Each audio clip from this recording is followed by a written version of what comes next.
राम राम दोस्तों, ज्योतिष का ये कार्यक्रम बेहद विशेष है।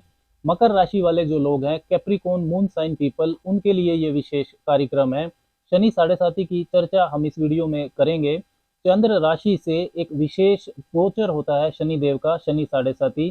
चंद्रमा से शनिदेव जन्म के जो आपके चंद्रमा है, उससे जब शनिदेव 12वें भाव में गोचर करते हैं तथा पहले भाव में मतलब चंद्रमा के ऊपर से गोचर करते हैं तथा चंद्रमा से जब दूसरे भाव में गोचर करते हैं, तो ये जो पीरियड है 7 साढ़े 7 साल का लगभग, ये शनि की साढ़े साथी कहलाता है।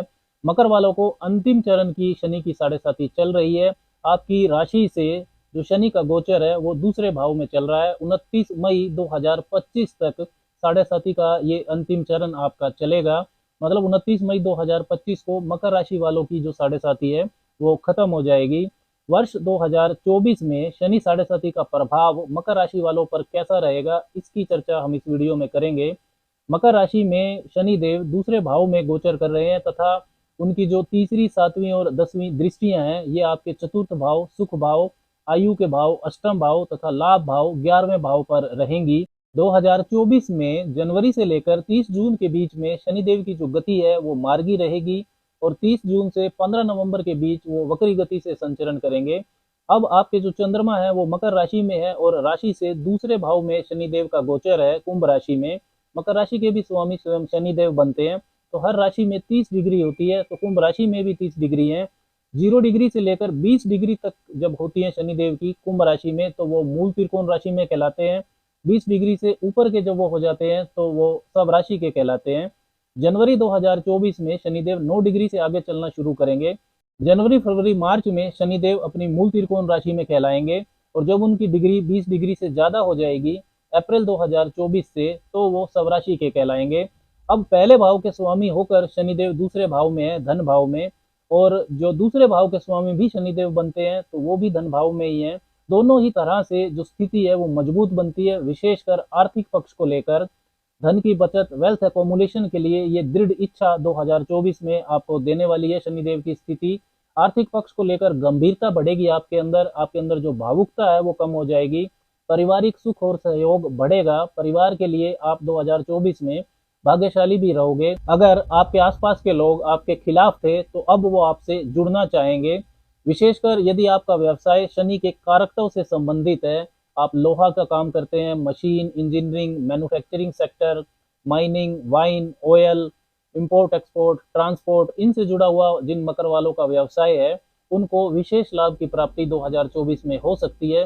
क्योंकि जो भी ग्रह दूसरे भाव में होता है उसके कारकत्व से संबंधित व्यवसायों से धन की प्राप्ति का संकेत मिलता है। आर्थिक समृद्धि के लिए शनिदेव की जो ये स्थिति है, ये विशेष नए अवसर मकर वालों को दे सकती है। लेकिन एक्स्ट्रा एफर्ट्स, प्रयास आपको ज्यादा करने होंगे, क्योंकि नवम भाव, भाग्य भाव में केतु का गोचर रहेगा 2024 में आपके। तो हो सकता है कि भाग्य पक्ष बहुत ज्यादा सपोर्ट आपको ना करे। शनिदेव की तीसरी नीच दृष्टि आपके चतुर्थ भाव, सुख भाव पर रहेगी, लेकिन ये पहले भाव के स्वामी की दृष्टि भी है, तो चतुर्थ भाव की वृद्धि ही करेगी। सुख सुविधा के साधनों में वृद्धि होगी। पॉलिटिक्स, एग्रीकल्चर, आर्किटेक्चर से जुड़े हुए जो मकर वाले हैं उनको विशेष लाभ हो सकता है। प्रॉपर्टी, जमीन, वाहन की सेल परचेज में भी आपको विशेष शुभता मिल सकती है। विशेषकर 2024 वर्ष के जो पहले 4 महीने हैं, जब आपके पराक्रम व खर्च भाव के स्वामी बृहस्पति आपके चतुर्थ भाव में गोचर करेंगे। तो चतुर्थ भाव में बृहस्पति और शनिदेव की तीसरी दृष्टि, ये जो डबल ट्रांजिट इफेक्ट है, ये आपके चौथे भाव को विशेष तौर पर एक्टिव रखेगा वर्ष के पहले 4 महीने। तो real estate, import export, communication, management, HR, training, law and judiciary, consultation, इनसे जुड़े हुए जो मकर वाले हैं उनको भी विशेष लाभ मिलेगा। माता के साथ संबंधों में सुधार होगा, लेकिन माता के स्वास्थ्य का ध्यान आपको अभी भी रखना होगा। पारिवारिक जिम्मेदारियां आपकी बढ़ेंगी। सुख का अनुभव व मानसिक शांति को लेकर शनिदेव का जो प्रभाव है वो शुभ नहीं रहेगा, क्योंकि ये चंद्रमा के कारकत्व की चीजें हैं तथा चौथे भाव के कारक भी चंद्रमा ही होते हैं।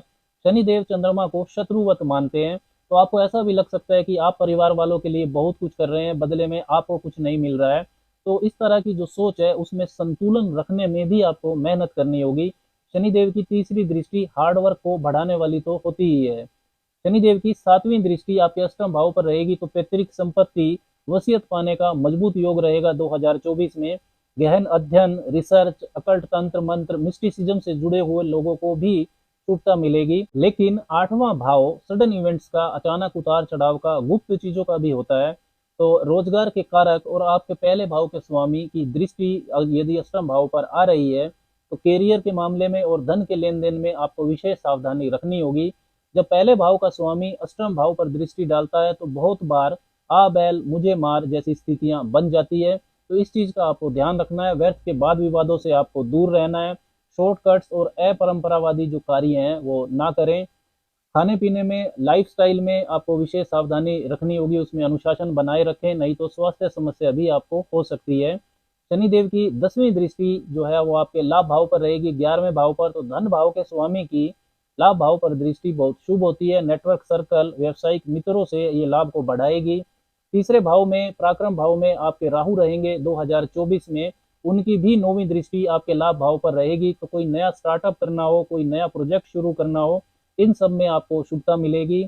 एक से ज्यादा आय के साधन भी आप बना सकते हैं। बड़ी ऑर्गेनाइजेशन से जुड़ना, बिग कॉरपोरेट्स में नौकरी करना, एमएनसी में जॉब करना, एनजीओ का मामला हो, इन सब में से जुड़े जो मकर वाले हैं उनके लिए विशेष लाभ की परिस्थितियां बनेंगी। इसके अलावा भी वर्ष 2024 में कुछ विशेष टाइम पीरियड्स रहेंगे, समय अवधि रहेगी, जिसमें सफलता के, ग्रोथ के विशेष अवसर मकर वालों को मिलेंगे। जैसे कि शुक्र की स्थिति को अगर समझें, शुक्र आपके लिए योग कारक ग्रह होते हैं, एक केंद्र और एक त्रिकोण के स्वामी। पंचम भाव लक्ष्मी स्थान और कैरियर भाव 10वें भाव के स्वामी होते हैं।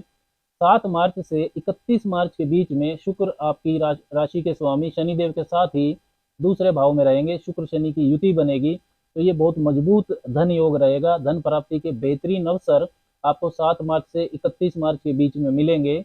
24 अप्रैल से जो 19 मई का समय रहेगा, इसमें चतुर्थ भाव में रहेंगे शुक्र विद फुल डायरेक्शनल स्ट्रेंथ। चौथे भाव में शुक्र को दिशा बल मिलता है और उनकी जो सब ग्रही दृष्टि है वो आपके 10वें भाव पर रहेगी।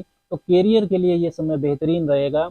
19 मई से 12 जून के बीच में पंचम भाव में रहेंगे शुक्र, पंचम भाव के स्वामी होकर पंचम भाव में ही।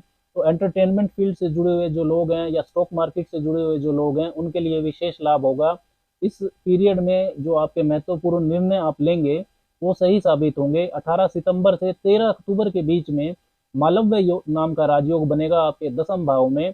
शुक्र सब राशि के रहेंगे 10वें भाव में। तब शनि और शुक्र का नव पंचम राजयोग भी बनेगा, वो भी आपके कैरियर को लेकर बहुत अच्छा समय रहने वाला है। प्रॉपर्टी, वाहन की खरीद के लिए भी आपको बेहतरीन लाभ की स्थितियां बनाएगा। आपके लिए जो दूसरे शुभ ग्रह हैं, आपके भाग्य भाव के स्वामी, 9वें भाव के स्वामी बुध, उनकी स्थिति को देखें तो 20 फरवरी से 7 मार्च के बीच में वो कुंभ राशि में ही रहेंगे। शनि और बुध की युति बनेगी आपके धन भाव में। तो मजबूत धन योग बनेगा जो आपको कैरियर, व्यापार के मामले में विशेष सफलता दिला सकता है। 31 मई से 14 जून के बीच में बुध की स्थिति वृषभ राशि में रहेगी पंचम भाव में। तो एक त्रिकोण के स्वामी का दूसरे त्रिकोण भाव में बैठना ये आपके भाग्य पक्ष को काफी मजबूत रखेगा। विशेषकर स्टॉक मार्केट में आपको लाभ दिला सकता है, स्पेकुलेशन, निवेश कार्यों में आपको लाभ दिला सकता है। 10 अक्टूबर से 29 अक्टूबर के बीच में बुध आपके 10वें भाव में रहेंगे तुला राशि में। तब शनि और बुध का नव पंचम राजयोग बनेगा जो कैरियर और व्यापार के लिए आपको बेहतर अवसर दिलाएगा। ये सारे जो टाइम पीरियड्स हैं उतरती हुई साढ़े साथी में भी गोल्डन टाइम जैसा परिणाम मकर वालों को देंगे। कैरियर, बिजनेस, नौकरी में ग्रोथ, सफलता के आपको अवसर ज्यादा प्राप्त होंगे इन टाइम पीरियड्स में। ओवरऑल 2024 में शनि साढ़े साथी का जो अंतिम चरण है ये मकर वालों को सफलता और धन प्राप्ति के लिए बेहतरीन शुभता देगा। लेकिन जैसे वीडियो की शुरुआत में मैंने कहा कि साढ़े साथी भी शनि का ही एक गोचर फल होता है, तो यहाँ पर यह बहुत महत्वपूर्ण हो जाता है कि आपकी लगन कुंडली में चंद्रमा की स्थिति कैसी है, शनि की स्थिति कैसी है, तथा आपकी जो महादशा अंतरदशा चल रही है वो कैसी चल रही है।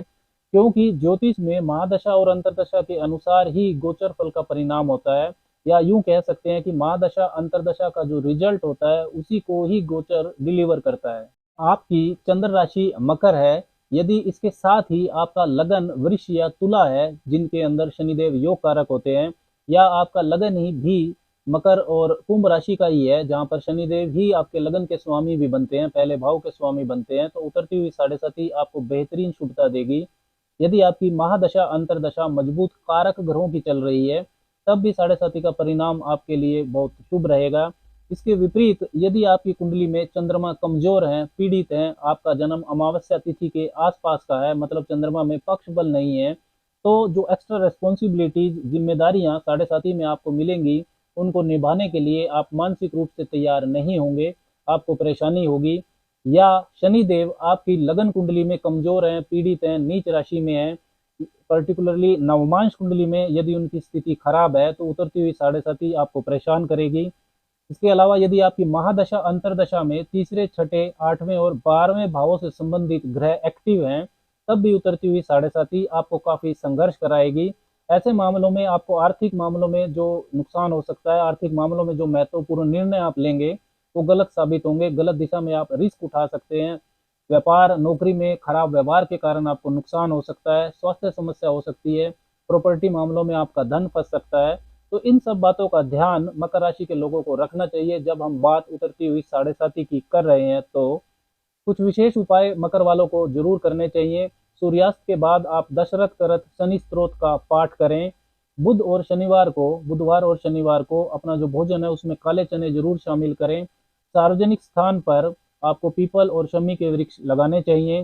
दूसरे भाव में शनिदेव का गोचर हो रहा है, तो जो लोग जिनकी वैल्यू नहीं है, जिनके पास खाने को भोजन नहीं है, अपने सामर्थ्य अनुसार आपको उनकी मदद करनी चाहिए। राम राम।